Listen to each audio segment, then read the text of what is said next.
ഈ വിഷയത്തിലെ ഇന്നത്തെ രാഷ്ട്രീയ പ്രതികരണങ്ങളിലേക്ക് കൂടി നമ്മൾ പോവുകയാണ്.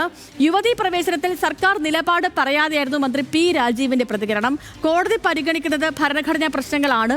സർക്കാരിന് നിലപാട് പറയാൻ ഇനിയും സാവകാശമുണ്ട്. സർക്കാർ എന്നും വിശ്വാസികൾക്കൊപ്പമാണെന്നും നിയമമന്ത്രി ഇന്ന് പറഞ്ഞു. CPIM നിലപാട് കോടതിയുടെ തീരുമാനം അനുസരിച്ചെന്നായിരുന്നു പാർട്ടി സംസ്ഥാന സെക്രട്ടറി MV ഗോവിന്ദൻ പ്രതികരിച്ചത്. ശബരിമല യുവതീ പ്രവേശനത്തിൽ സർക്കാർ നിലപാട് തിരുത്തുമെന്നാണ് പ്രതീക്ഷയെന്നായിരുന്നു NSSന്റെ നിലപാട്. ആദ്യ നിലപാട് സർക്കാർ പ്രവർത്തനം കൊണ്ട് തിരുത്തിക്കഴിഞ്ഞു എന്ന് SNDPയും പ്രതികരിച്ചു. സർക്കാർ ഉരുണ്ടുകളി അവസാനിപ്പിക്കണമെന്നായിരുന്നു VD സതീശന്റെ പ്രതികരണം. നമുക്ക് ഈ പ്രതികരണങ്ങളെല്ലാം ആദ്യം കാണാം. ഞങ്ങൾ സുപ്രീം കോടതിയിലല്ല പറയണ്ടേ. സുപ്രീം കോടതി പറയുമ്പോൾ ഈ 7 പ്രശ്നങ്ങളെക്കുറിച്ചും നന്നായി ആലോചിച്ച് എല്ലാ വശങ്ങളും നോക്കി നിങ്ങൾക്കൊന്നും ഒരു സുവർണാവസരം കിട്ടാത്ത രൂപത്തിലുള്ള അഭിപ്രായം പറയും. വിശ്വാസിയുടെ വിശ്വാസം സംരക്ഷിക്കാൻ വേണ്ടി നിൽക്കുന്നവരാണല്ലോ ഞങ്ങൾ. ഏത് വിശ്വാസമാണോ ആ വിശ്വാസത്തിനൊപ്പം നിൽക്കും. ഇപ്പോൾ കോടതിൻ്റെ മുമ്പിലല്ലേ കേസുള്ളത്? ഞങ്ങളുടെ നിലപാടല്ലല്ലോ, കോടതിൻ്റെ നിലപാടല്ലേ മുമ്പും ഉണ്ടായത്. കോടതിയുടെ ഭാഗമായിട്ടാണ് സ്ത്രീ പ്രവേശന പ്രശ്നം വേണമെന്നും വേണ്ടെന്നും തീരുമാനിച്ചത്. അത് അടിസ്ഥാനപ്പെടുത്തിയുള്ള നിലപാടാണ് ഇവിടെ എല്ലാ കാര്യവും ഗവൺമെൻറ് എടുക്കുക. പിന്നെ പാർട്ടി എടുക്കേണ്ട നിലപാട് എന്താണെന്ന് അത് വേറെ കാര്യം. ഗവൺമെൻറ് എടുക്കുന്നതും പാർട്ടി എടുക്കുന്ന നിലപാടും ഒന്നായിക്കൊള്ളുന്നില്ലല്ലോ. മര്യാദയ്ക്ക് പറഞ്ഞാൽ പോലെ ശബരിമലയിൽ ഇപ്പോൾ ഞങ്ങളുടെ ഗവൺമെൻറ് കൊടുത്തിരിക്കുന്ന സത്യവാങ്മൂലം ഞങ്ങൾ മാറ്റി കൊടുക്കും എന്ന് പറയാതെ മാറ്റുവിൻ ചട്ടങ്ങളെന്നൊക്കെ പറഞ്ഞാൽ അത് മറുപടിയായില്ലല്ലോ. ഈ കോടതിയിൽ ഈ കേസ് നിലനിൽക്കെ തന്നെ അതിനൊരു തീരുമാനമുണ്ടാകാതെ തന്നെ ഈ ഗവൺമെൻറ് തന്നെ ഈ പഴയ ആചാരക്രമങ്ങൾ അനുസരിച്ച് കഴിഞ്ഞ 5-6 വർഷമായിട്ട് കാര്യങ്ങൾ നടത്തിക്കൊണ്ട് പോവുകയായിരുന്നു. അതുകൊണ്ടാണ് ഞങ്ങൾക്ക് അവരിൽ ഈ സംസ്ഥാന സർക്കാരിൽ പ്രതീക്ഷയുള്ളത്. തിരുത്തേണ്ടവർ തിരുത്തണം. അന്ന് ജനവികാരം കണ്ടല്ലോ. ആ ജനവികാരത്തിൻ്റെ അടിസ്ഥാനത്തിൽ പിന്നീട് സർക്കാർ അതുകൊണ്ട് തിരുത്തിൻ്റെ പ്രവർത്തനം കൊണ്ട് തിരുത്തിയായിട്ട് നമുക്ക് കാണാൻ സാധിക്കുമായിരുന്നല്ലോ. അത് നടപ്പാക്കാനുള്ള വലിയ വികാരങ്ങളോ അതിൻ്റെതായ ഒരു ചടുതലതയോ അല്ലെങ്കിൽ അതിനൊരു പ്രഷറോ പിന്നെ ഗവൺമെൻറ് കാണിച്ചില്ല. അത് ജനവികാരം മനസ്സിലാക്കിക്കൊണ്ട് തന്നെയാണ്. ഇതാണിന്ന് ഈ വിഷയവുമായി ബന്ധപ്പെട്ട് നടന്ന പ്രധാനപ്പെട്ട ചില പ്രതികരണങ്ങൾ. നമുക്കിനി ഈ വാർത്തയുടെ വിശകലനങ്ങളിലേക്ക് പോകാം. ഈ ലീഗൽ ഡെസ്കിൽ നിന്ന് ഷപ്നയും ഒപ്പം തിരുവനന്തപുരത്ത് നിന്ന് നമ്മുടെ റീജിയണൽ ഹെഡ് മഹേഷ് ചന്ദ്രനും ചേരുന്നു തത്സമയം. നമുക്കൊപ്പം ആദ്യം ഷപ്നയിലേക്കാണ്. ഇന്നത്തെ കോടതി നടപടികളിൽ നിന്നും തുടങ്ങാം. Shapna, good evening. ഒരു കേസ് അത് ഒത്തുതീർപ്പിലേക്ക് നീങ്ങുന്ന രീതിയിലാണ്. 2020 രൂപീകരിച്ച 9-അംഗ ബെഞ്ചിന് വാദവുമായി മുന്നോട്ട് പോകാൻ കഴിയുന്നില്ല. ആ ബെഞ്ചിൽ ഇപ്പോഴുള്ളത് ചീഫ് ജസ്റ്റിസ് സൂര്യകാന്ത് മാത്രമാണ്. അപ്പോൾ ഇനി മറ്റ് 8 ജഡ്ജിമാരെ നിയമിക്കുന്നതിൽ നിന്നും അടക്കം തുടങ്ങേണ്ടതുണ്ട് കാര്യങ്ങൾ. ഈ 8 ദിവസത്തെ വാദത്തിൽ എന്തൊക്കെയാവും ഷപ്ന ഉണ്ടാവുക? ഇനി ജഡ്ജിമാരുടെ നിയമനമൊക്കെ എപ്പോഴാകും വരിക? ഈ കേസ് അത് അന്തിമഘട്ടത്തിലേക്ക് നീങ്ങുകയാണോ ഈ വാദത്തോടുകൂടി? സേതു, ഒരു പക്ഷേ ഇത് ഒരു അന്തിമഘട്ടത്തിലേക്ക് പോകാനുള്ളൊരു സാധ്യതയുണ്ട്. കാരണം ഇന്ന് സുപ്രീം കോടതി ഇതിൽ കൃത്യമായൊരു ഡേറ്റ് നിശ്ചയിച്ചിരിക്കുന്നു. ഈ സാധാരണ നമുക്കറിയാം ഒരു ഹർജി പരിഗണിക്കുമ്പോൾ ഇത്ര ദിവസം ഇന്ന ആളുടെ വാദം എന്ന രീതിയിലൊന്നും പറയാറില്ല. പക്ഷേ ഈ ശബരിമല സ്ത്രീ പ്രവേശനവുമായി ബന്ധപ്പെട്ടിട്ടുള്ള കേസിൽ കൃത്യമായി കോടതി പറഞ്ഞിട്ടുണ്ട്. മാർച്ച് 14 മുമ്പ് പുനഃപരിശോധനാ ഹർജി നൽകിയവർ സർക്കാർ അടക്കമുള്ളവർ വാദങ്ങൾ എഴുതി നൽകണം എന്ന് പറയുന്നു. അതോടൊപ്പം തന്നെ ഏപ്രിൽ 7, 8, 9 തീയതികളിൽ പുനഃപരിശോധന ഹർജി നൽകിയവരുടെ വാദങ്ങളും 14, 15, 16 തീയതികളിൽ ഈ സർക്കാരിൻ്റെ അടക്കമുള്ള വാദങ്ങളും തൊട്ടടുത്ത ദിവസം അതായത് 21-ാം തീയതി അമിക്കസ് ക്യൂറിയെ നിയമിച്ചിട്ടുണ്ട്. അമിക്കസ് ക്യൂറിക്ക് പറയാനുള്ള കാര്യങ്ങളും പിന്നെ അന്തിമവാദം 22-നും. അപ്പോഴൊരു പക്ഷേ ഇതിങ്ങനെ ഒരു ടൈം ഷെഡ്യൂൾ നിശ്ചയിച്ച് പെട്ടെന്ന് തന്നെ ഈ കേസ് തീർപ്പാക്കാനുള്ള സാധ്യതയാണ്. നമുക്കറിയാം. അതോടൊപ്പം തന്നെ ഇത് എടുത്തു പറയേണ്ടത് 7 വർഷമായി കോടതിയുടെ പരിഗണനയിലുള്ള ഒരു വിഷയമാണ്. 2018 സെപ്റ്റംബറിലാണ് ശബരിമല സ്ത്രീ പ്രവേശവുമായി ബന്ധപ്പെട്ടിട്ടുള്ള 5-അംഗ ബെഞ്ചിന്റെ വിധി വരുന്നത്. ഈ 5-അംഗ ബെഞ്ചിൽ തന്നെ ഈ വനിതാ ജഡ്ജ് ഇതിൽ വിയോജനക്കുറിപ്പ് എഴുതുകയും അതോടൊപ്പം മറ്റ് 4 ജഡ്ജിമാർ അനുകൂലമായ വിധി പ്രസ്താവിക്കുകയും ചെയ്തിരുന്നു. സ്ത്രീ പ്രവേശനം വേണം എന്ന സർക്കാരിന്റെ നിലപാട് അല്ലെങ്കിൽ ആ രീതിയിലുള്ള വിധിയായിരുന്നു വന്നത്. അതിനുശേഷമാണ് ഈ 5-അംഗ ബെഞ്ച് തന്നെ സമാനമായ വിഷയങ്ങൾ, അതായത് ഈ മറ്റ് മതത്തിലെയും സമാനമായ വിഷയങ്ങൾ ഇത്തരത്തിലുണ്ട്, ഇത് ഭരണഘടനാ ബെഞ്ച് കൂടുതൽ വിശാല ബെഞ്ചിന് വിടാം എന്ന എന്ന തീരുമാനത്തിലേക്ക് എത്തുകയും 9-അംഗ ബെഞ്ചിന് വിടുകയുമായിരുന്നു. ഈ 9-അംഗ ബെഞ്ചിന് വിടുമ്പോൾ പിന്നീട് ഈ കേസിൻ്റെ നടപടികൾ പിന്നീട് പൂർത്തീകരിക്കാൻ സാധിച്ചില്ല. സേതു നേരത്തെ സൂചിപ്പിച്ചതുപോലെ തന്നെ നിലവിലെ ചീഫ് ജസ്റ്റിസ് മാത്രമാണ് അന്ന് കോൺസ്റ്റിറ്റ്യൂട്ട് ചെയ്ത ബെഞ്ചിലുണ്ടായിരുന്നത്. അതേ തുടർന്നാണ് ഇന്നിപ്പോൾ ഈ ബെഞ്ച് പുനഃസംഘടിപ്പിക്കുന്നത്.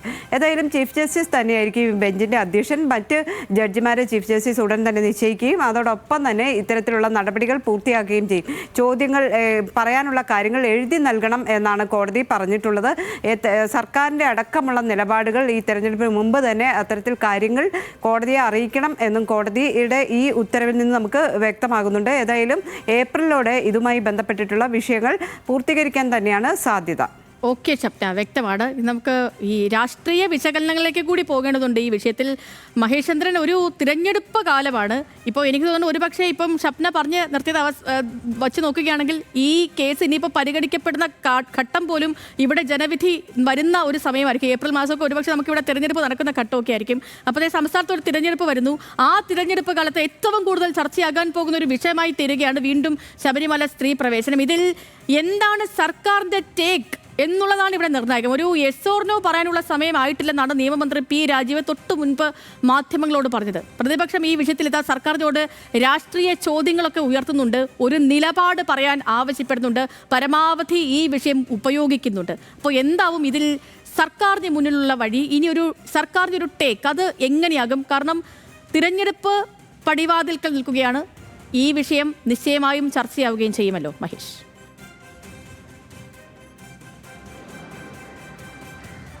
തീർച്ചയായിട്ടും സേതു, ഇക്കാര്യത്തിൽ സർക്കാരിന് നിലപാടെടുക്കേണ്ടി വരും. കൃത്യമായ നിലപാടിലേക്ക് പോകേണ്ടി വരും. ആ നിലപാട് കോടതിയെ രേഖാമൂലം അറിയിക്കേണ്ടി വരും. അത്തരത്തിലേക്കുള്ള ഒരു കാര്യത്തിലേക്കാണ് കാര്യങ്ങൾ നീങ്ങുന്നതെന്ന് വളരെ വ്യക്തമാണ്. ശബ്ദം അത് വ്യക്തമായി വിശദമായി പറയുകയും ചെയ്തു. യുവതീ പ്രവേശന വിഷയത്തിൽ 3 സത്യവാങ്മൂലങ്ങളാണ് പ്രധാനമായിട്ടും സംസ്ഥാന സർക്കാർ നൽകിയത്. UDF അധികാരത്തിലിരുന്നപ്പോൾ മാറ്റം വരുത്തി. 2017 VS സർക്കാരിൻ്റെ കാലത്ത് സത്യവാങ്മൂലം നൽകിയിരുന്നു. അത് യുവതീ പ്രവേശനത്തിന് അനുകൂലമായ തരത്തിലേക്ക് സത്യവാങ്മൂലമായിരുന്നു. അതിനെ എതിർത്തുകൊണ്ടാണ് പിന്നീട് വന്ന UDF സർക്കാർ സത്യവാങ്മൂലം നൽകിയത്. 2018 വീണ്ടും LDF സർക്കാർ വന്നപ്പോൾ പഴയ നിലപാടിൽ ഉറച്ചു നിൽക്കുന്ന തരത്തിലേക്ക് സൂചിപ്പിക്കുകയും ചെയ്തു. എന്തായാലും ഈ വിധി വന്നത് ആ നിലപാടുകളുടെ അടിസ്ഥാനത്തിൽ മാത്രമല്ല എന്ന് വ്യക്തമാണ്. മാത്രമല്ല കഴിഞ്ഞ 2018 പിണറായി സർക്കാരിൻ്റെ കാലത്ത് നൽകിയ ആ ഒരു സത്യവാങ്മൂലത്തിൽ ഒരു വിദഗ്ധ സമിതി, ഒരു കമ്മീഷനെ വെക്കണമെന്ന് ആവശ്യപ്പെടുന്നുണ്ടായിരുന്നു. അതിനകത്ത് ഹിന്ദു ധർമ്മശാസ്ത്രജ്ഞ അറിവുള്ള പണ്ഡിതന്മാർ, അതുപോലെ സാമൂഹ്യ പരിഷ്കർത്താക്കൾ എന്നിവരടങ്ങുന്ന ഒരു കമ്മീഷനെ നിയമിക്കണമെന്നായിരുന്നു സർക്കാർ പറഞ്ഞത്. അപ്പോൾ അതിൻ്റെ കൂടി അടിസ്ഥാനത്തിൽ വേണം തീരുമാനമെന്ന് സർക്കാർ സൂചിപ്പിക്കുകയും ചെയ്തു. എല്ലാ ആരാധനാലയങ്ങളിലും മത അടിസ്ഥാനത്തിലല്ലാതെ എല്ലാ മതത്തിലും എല്ലാ ആരാധനാലയങ്ങളിലും സ്ത്രീകൾക്ക് പ്രായഭേദമില്ലാതെ പ്രവേശനം അനുവദിക്കുന്ന നിലപാടാണ് LDF സർക്കാർ സ്വീകരിക്കുകയും ചെയ്തത്. പിന്നെ വിധി വന്നു, നമ്മൾ കണ്ടതാണ്. ആ വിധി യുവതീ പ്രവേശനത്തിന് അനുകൂലമായ വിധിയായിരുന്നു. അത് നടപ്പിലാക്കാൻ ബാധ്യസ്ഥമാണെന്ന് സർക്കാർ വ്യക്തമാക്കുന്ന സാഹചര്യമുണ്ടായി. യുവതീ പ്രവേശനമുണ്ടായി, വിവാദങ്ങളുണ്ടായി, സമരമുണ്ടായി, സംഘർഷമുണ്ടായി.